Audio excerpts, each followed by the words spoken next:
Most tech startups fail because they fall in love with their product and forget to build an ecosystem around it, while focusing on the core product only is the most dangerous thing that you can do. And how to build a 4-step funnel that actually makes people hungry to buy from you. Let's Make It Clear podcast. My guest today is Ricardo Monagas, lead organizer of Impact Nights, events for founders and entrepreneurs, the founder of Uppersky, a business mentor, and a fellow podcaster. Ricardo Monagas. Monagas. Yes. How often do you need to explain people? Is it the issue here? In Prague in general, do you have these problems? Well, of course, if you go to an office of the government, yes, it's complicated. And plus, I actually have 4 names, so I'm just giving you only my first name and last name. If you go to a government office, they want you to identify 4, and it's crazy. Or if you go to the post office, because the company can mix it or whatever. They do that? Yeah, sometimes. The topic that we wanted to discuss with you today is the product ecosystem. So do I understand it correctly that it's a stage after you already have the product? Like you validated your service, you built your product, and then you build the product ecosystem? This is coming from this framework called Product Ecosystem, coming from Daniel Priestley, which is a UK entrepreneur that I also follow. I know that he have a book called Key Person of Influence, so I've been following some of his ideas there. Of course, it's not that I am following step by step, but I have these kind of certain people I follow, kind of mentors for me, and then I try to follow their ideas and their frameworks. So the product ecosystem is one of those ideas. It could be that after you validate it as a service that something works in terms of you are part of a certain industry, you are solving certain problem, then you can create a product ecosystem around that service. That's mean is typically a company or we are building something like a product. You have this mobile app that people can pay for it, right? But it doesn't mean that cannot offer other services or products before or mini products. And that goes from, let's say in the context of an early stage company, it can be something called products for prospects first. That means it's a small product that will create trust with your industry, with the people you want to target. Let's say you are one of the thousands of AI companies appearing nowadays, but you are working in certain industry like manufacturing in, automotive, and then you will create an event series where you are talking with the managers of automotive companies, right? And then basically you are leading the conversation into the technology, what is happening in this industry, right? It can be an event for free, it can be a paid event, whatever. And the goal is to make the first touch with the potential customer in the future? Well, one of the ideas is that for someone to buy from you needs to be watching you at least 7 times in 4 different places or platforms in the context of online. So how do you accelerate that process? And you won't accelerate that process just with one offer and just sending call messages or calls and trying to say people, hey, buy this AI tool from me. You accelerate the process. Anastasia, how are you? I would like to invite you to this special event for product people, right? And I am giving you value. That's the product for prospects I am creating. And then you are meeting me in person. You are building this relationship with me. So you will meet me there 1 or 2. I am accelerating that process. Then there will be content. There will be pictures of that event. Then I will tag you there. Then that's another time that you will see me there, right? You will maybe go to my LinkedIn. Then you will share that or you will write about the post and you will tag me. So you are seeing that how just in this case, one event is generating a lot of touch points with me and to build the trust that, okay, I am the right person to work with you. So that's the concept of product for prospects, right? So imagine you have your core offer. This is let's say a mobile app for X. Now the product for prospect is something that will be like the beginning. It's like your icebreaker. Imagine that I am sending a lot of LinkedIn messages nowadays. Of course, some people don't like it, but it's a minority. But basically, the idea is that you are sharing this event, this workshop, or even a mini product that you are sharing for value for them, for free. It can be for free, it can be some small pay, it doesn't matter. The point is that you are giving them value first. Even if they don't come, at least they already see your face once. So it's already a gain from it. Now, when they accept your connection, then even if you are going to do a call for them later, at least you will tell, hey, I wrote you on LinkedIn and I give you this value. Do you want to join? So it's different than just randomly write somewhere and say, hey, buy this product. It's like if I go out of the street and then ask someone from the first time I see, hey, would you marry me, right? It's not possible. That's not how does it work, right? So you need to build a relationship with someone. Right? So that takes time, and there is no way to escape of that. But then you need to accelerate it. How to accelerate it? With the product ecosystem. It was funny as you were telling that, I realized that it actually, it worked on me. Because I saw you that someone stopped you on the street.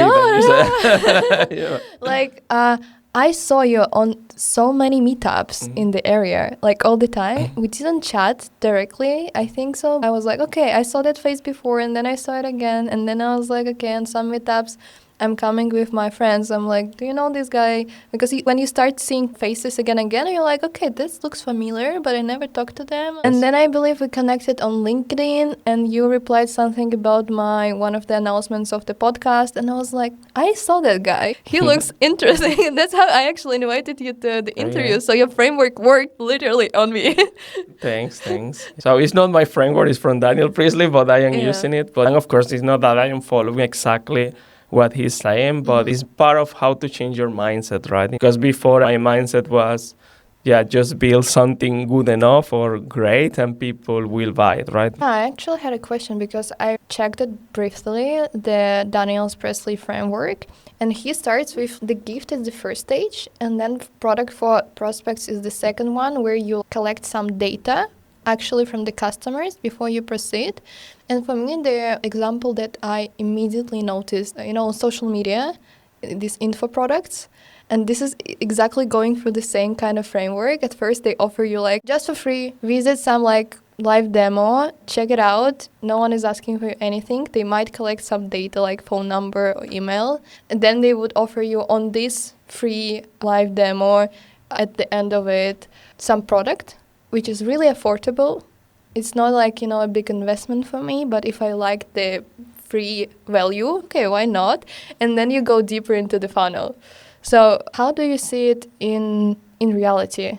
Through your experience, does the order matters? Can you mix them? The product ecosystem have around 4 products, I think, or 5. You have the core product, which is the main product that you are willing to pay. It can be a software, it can be a service as well. This applies for any business, really. The idea is that once you have your core offer, you can build some complementary offers that will teach someone to make it aware about a problem that maybe they are not even aware. Because there is this number, I don't remember the source, but it's validated.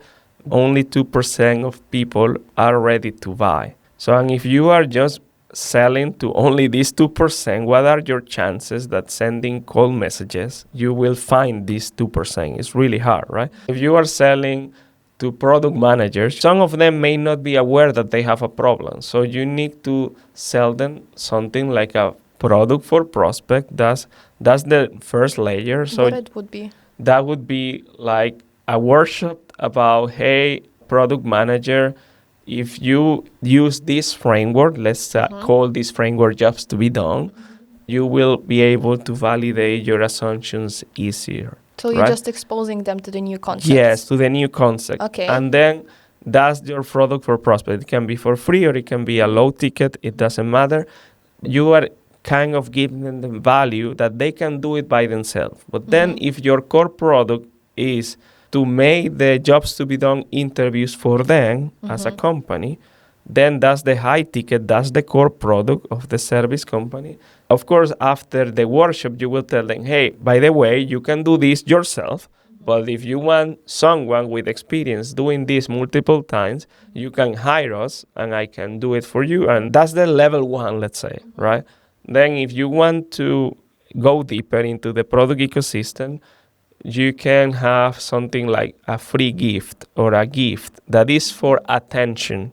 And that can be, like, I think everyone knows out there, it can be an ebook, it can be a LinkedIn Live talking about what are the 4 forces of jobs to be done, just using the same idea. So I can go live every Wednesday, and that's for free, and I am making me aware and people will see me repeatedly. And then there is another one, which is a product for clients. And that could be more like an upsell or something more like a recurring revenue, right? Let's say that it can be an annual retreat about the practitioners of jobs to be done, or it could be some subscription newsletter. It can be whatever, but it's something that is more like after they already pay you at least one time your core offer, then of course you want to upsell them or build more the relationship with them and to keep in touch, right? Because it's easier to sell to someone who already paid you before, right? Instead of keep looking for new people, right? So yeah. And this would be like a maintenance stage. Can you call it like that? Kind of maintenance, but also you want to keep improving the relationship, right? They will be now your ambassadors because now they will be part maybe of that annual event or that online community that you keep in Slack or Discord or wherever you want to keep it. So then when you invite these people to your events and someone is talking to them, they will be, hey, yes, I work with Anastasia about this, so you should do the same because she's really good into X, right? So that's more or less the idea. And of course, you want to keep working with these people. And ideally, you are working into this, I don't know, your entire life, right? I really liked how you brought completely different perspective for me, because when you started telling me about this product for clients in the beginning, the main question that I had, should I optimize for upselling and charging more compared to the core product, or should I optimize for a recurring revenue and focus on like building some subscriptions? But then you actually highlighted the ambassador point, and I was like, wow, it makes so much sense. Actually, I should not focus on that much of like business smart words, but actually caring about the customers and ensuring that I bring more value to them and how I can satisfy them more with whatever I'm offering. Yeah, it's more like increasing the long-term value, but also it's a relationship, right? So that's the part, like, unless we go to a world where agents will buy from agents, which I assume it already exists, but 100% of transactions will happen with that, I think we will be in a really sad world. But if we are counting that humans will still decide what to buy, and there is still this interaction, and that's the beauty of why living as well. So you need to start keeping human relationships and your network, right? So that's important too. Maybe this customer now will be a partner in the future for a new venture or for something. So there are a lot of other benefits out of this that you cannot predict, right? So if you are keeping this machine of the product ecosystem well-oiled, then your surface of luck will increase as well, right? There are new opportunities that will appear in the same industry or even outside of the industry as well that you never knew if you didn't have this product ecosystem. And it doesn't mean that you need to have one product in each of these types. Can we dive deeper into that?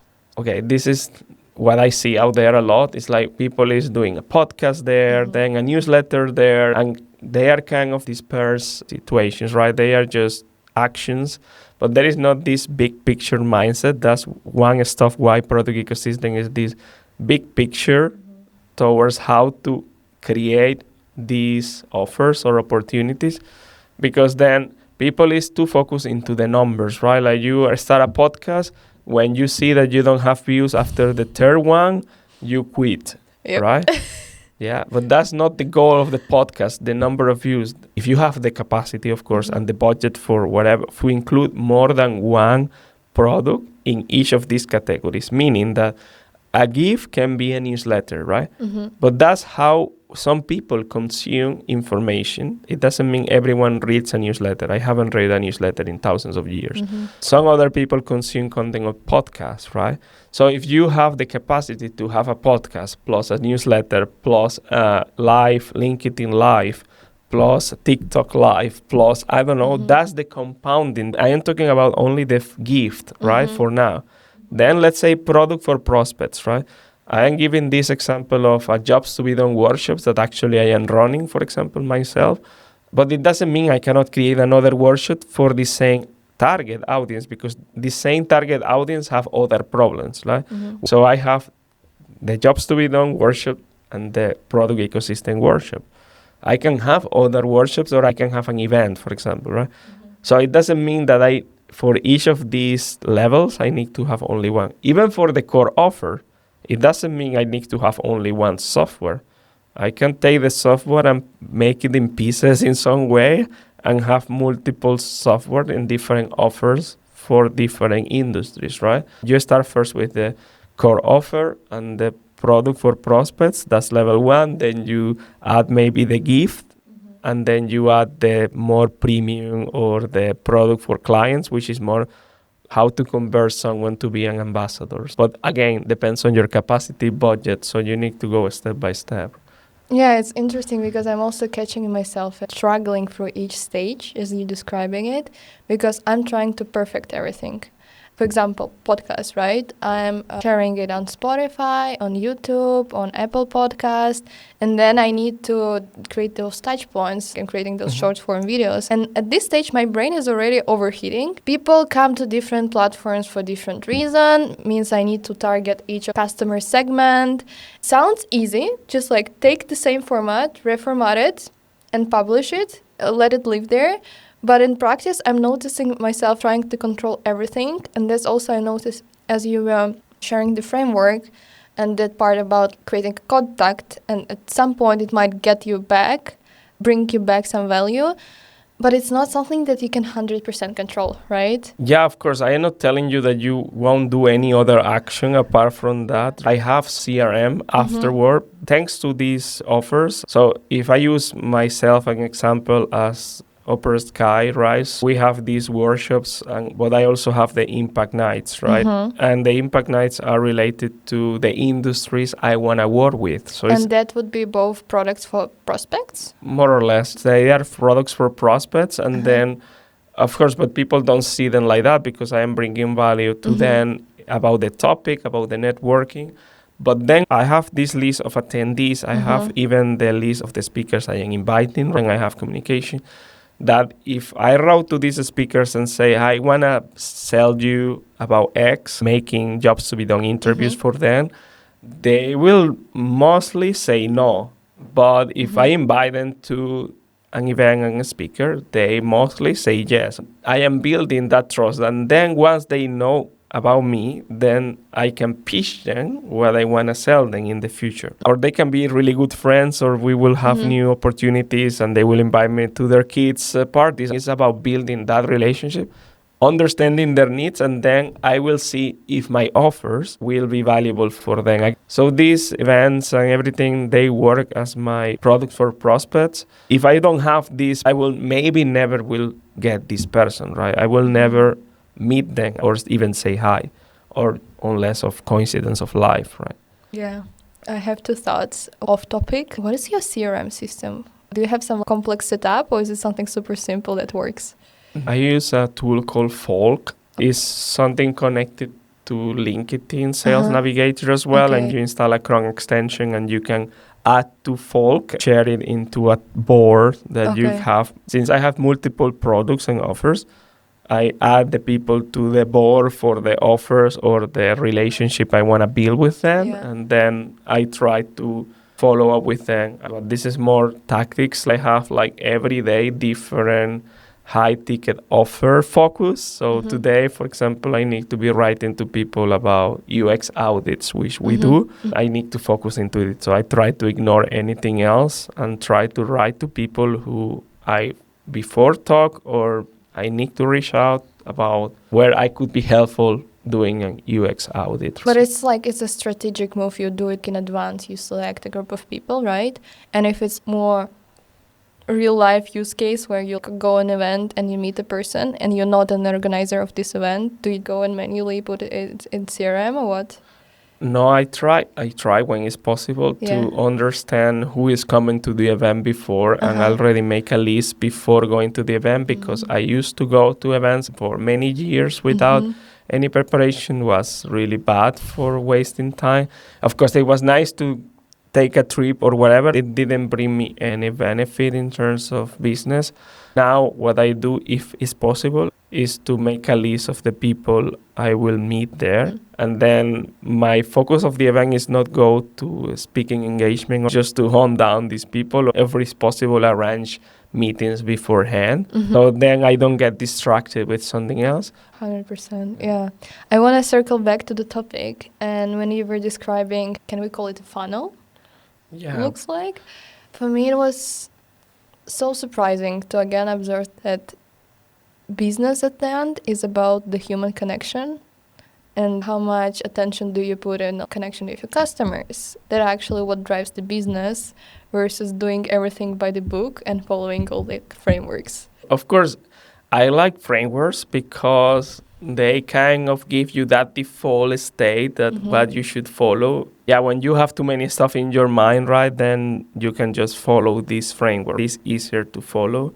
But of course, it's not about following them blindly. You need to adapt to your circumstances, your capacity, your personal decisions. You need to be self-aware. So yeah, figure out the setup that works for you personally. Yeah. I think also important learning for me is that even though we have all those tools, they are tools. And they don't give you guarantee 100% that if you do that, it will work. It increases the probability, but it's really hard for me personally to switch from like, okay, I know this, I'm going to follow it strictly, and for sure I'm going to get where I want, like on the time when I want it. Yeah, there is no 100% guarantee. It's funny enough that few days back, someone wrote me that, I wanted to organize events for them, for their industry, because I believe that business development through communities is the most valuable way that you nurture relationships in the context of B2B. And then the person want me to kind of guarantee then that this will bring results. I can guarantee I will do my best effort for creating events for you, but of course this is not only on me, and it depends a lot into too many variables, right? Do you think it's a lack of trust when the customer is asking for guarantee? Of course, okay, yes, I will do my best effort at this work, but there is no 100% guarantee. If I revert the question to them, it's like, would you guarantee that if someone goes to your service, they will be 100% successful? Or this is this idea that I follow some other copywriters that most of the software as a service companies are attaching their copywriting to revenue or saving time or something like that. A project management tool, they will promise it, if you use this tool, you will increase your revenue, 3x. But that's more or less impossible to measure that because it's not a direct stuff. Yeah. So why software as a service companies, that most of them are putting in their copy, we will increase revenue and we will save you X amount of time, instead of talking about the specific use case that they are helping you, right? But a project management tool associated to revenue, how do you guarantee that? There is no way to guarantee. So what would you put there? You would put specific use case that you're closing with your service, or what? What specific differentiator you have as a project management tool for this specific industry you are serving, if possible, right? Because we all are writing everything about revenue or time, or added value is we are saving you this specific process. You don't need to do this process because now you do it automatically with our tool. We kind of pass to jump directly to outcomes, but also the people who are using the software, they also care about the process, because there are two different types of people when they're buying something. There are, of course, the people who write the check, and they maybe care about, of course, this outcome, but also the user is taking care of the process and they care that their daily life don't suck, right? Even just saying your daily life won't suck because now you are using certain project management tool which is better but is not going down every day, or just to say something. So yeah, just say it, right? Instead of just focusing into fully the outcome, right? No, that's really a valuable note, I would say so, because how often we pick like too generic target audience and trying to satisfy them all. We're gonna improve your revenue versus actually thinking and stepping into the shoes of the customer that's gonna use the product and thinking, okay, how their journey would look like, what problems they're experiencing. Maybe you can do that general when you are a big company and everyone knows you, but when you are early stage, it's better to focus into a specific use case, a specific niche, grow into that niche. If, I don't know, there is 100 companies with this specific niche, try to conquer all of them, and then you move to the next niche. Start with small market, own it fully, and then expand to adjacent markets around it. Yeah, exactly. Okay. Yeah. No, it's super valuable. The thing that is known within the circles, but not that much spoken, because if you would be watching some videos online on this topic, they would be like, pick the biggest target market. So at least if you acquire the small percentage, you own more. But then how satisfied your customers would be if they like so diversified that you don't know who you're targeting? At the end of the day, you will have investors begging you to put money in your company if you focus in the customers instead of you focusing into the game that the investors want you to play for them. If you go with an early stage company, the investors is going to ask you, what is your traction? What are your customers? So why are we playing to say, yeah, we will have this big market from day one, which of course is good to have a vision, for sure, I am not denying that. But you need to make it easy to your life, right? So you not be stressed out every day. Okay, what is my current target that I can conquer? People will love it. And then I go to the next level, right? And so on and so on. So that's the idea behind that. I would like to recap. First one was product for prospect, a part that builds trust, and you can have like multiple touch points with customers in different occasions. Then you have core product that you're offering to them. Yes. Additionally to that, the first stage would be adding a gift, something that you can give out for free. And the last stage is product for clients, the maintenance part, where you're offering either additional product that can bring additional value and transform your customers into ambassadors, thinking about how can you bring more value to the customer. All of these interactions will also help you to understand more the market, understand more the needs of people, so that it gives you new ideas for new products or services, right? Let's Make It Clear podcast. Before we close it up, I have a quick blitz, I would say so. I have around 4 questions that I'm gonna ask you. Take your time to come up with answers, shoot whatever comes to your brain. The first question is a bit like of a personal matter also to me. For years, I was living with this belief that in order to get to the success, you need to force it. Pushing through the fear and doubt and everything, like just following this push, I'm gonna make it, I should struggle on the way. And just recently, I'm realizing and trying to switch that actually not always you need the push. Sometimes you can just follow the pull, and it also can bring a lot of results by you just following your interests in the moment. Do you have any belief of such kind, a belief about building businesses that you used to run in the past, but you have now completely replaced with something else? Yeah, similar as you mentioned, right? So now I have family, I have 2 kids, so I need to make sure that I can prioritize stuff in the best way possible, which is not perfect for sure, it's impossible. My belief is how to make sure, again, to run a sustainable business, but also have time for my family and have this idea of success, but not only related to money, but I am following this idea also about the 5 type of wealth, and it's by a guy called Sahil Bloom, how to make sure that you are successful in terms of time, in terms of physical health, mental health, of course, finances and spirituality, or time, or social time as well. So yeah, it's how to achieve that, which I don't have the answers, but I am trying to focus into it, or at least to having this idea. There is this wording called FOMO, right? That you have fears of missing out. It's more like how to have the joy of missing out. So that's which is difficult with AI. Oh, yeah, that resonates. You shift from saying yes to everything to actually picking what to say yes to. Yes, which is of course difficult because My podcast is about the things that founders urgently Google at 2 a.m. in the morning. You run Impact Nights and you run Uppersky, observe a lot of founders' problems yourself and experience them firsthand while building your own projects.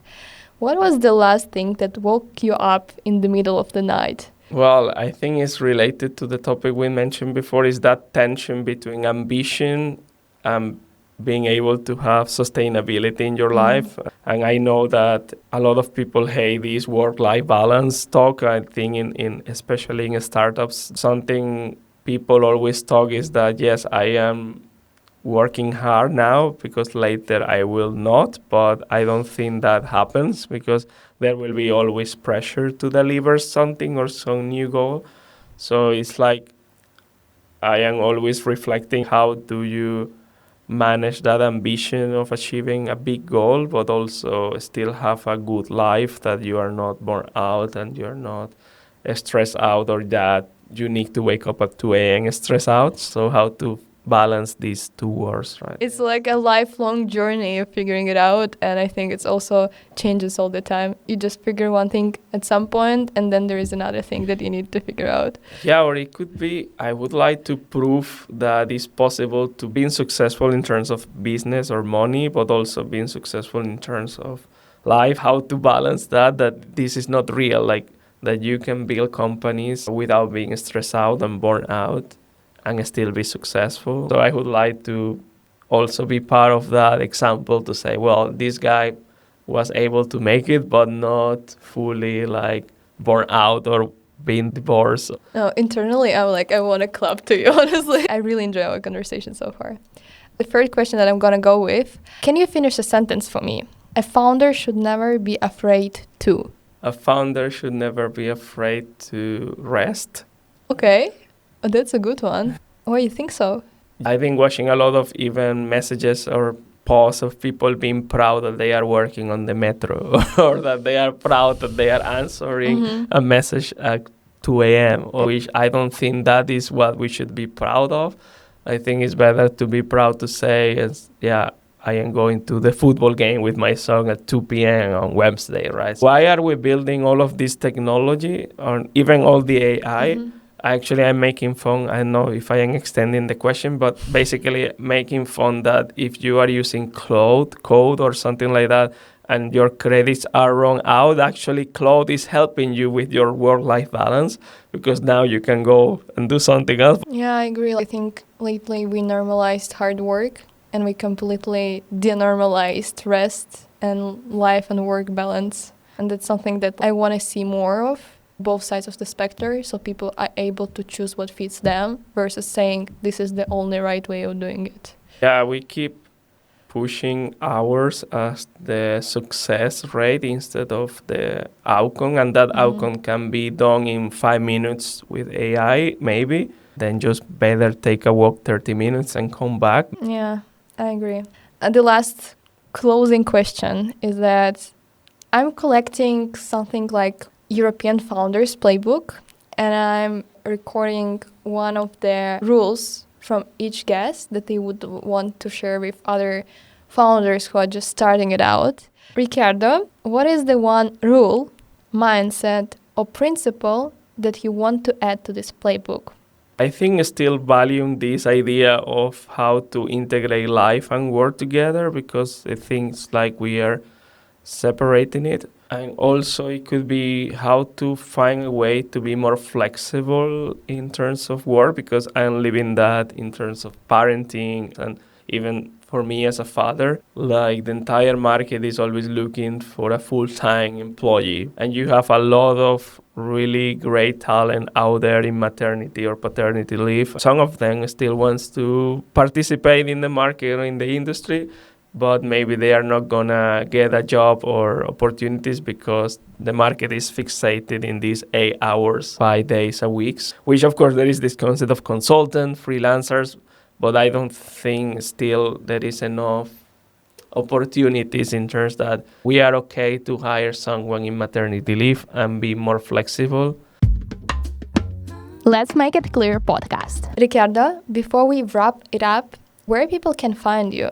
Well, I think people can find me on LinkedIn for sure. So look for Ricardo Monagas. There is not much options in Prague, Czech Republic as Ricardo Monagas.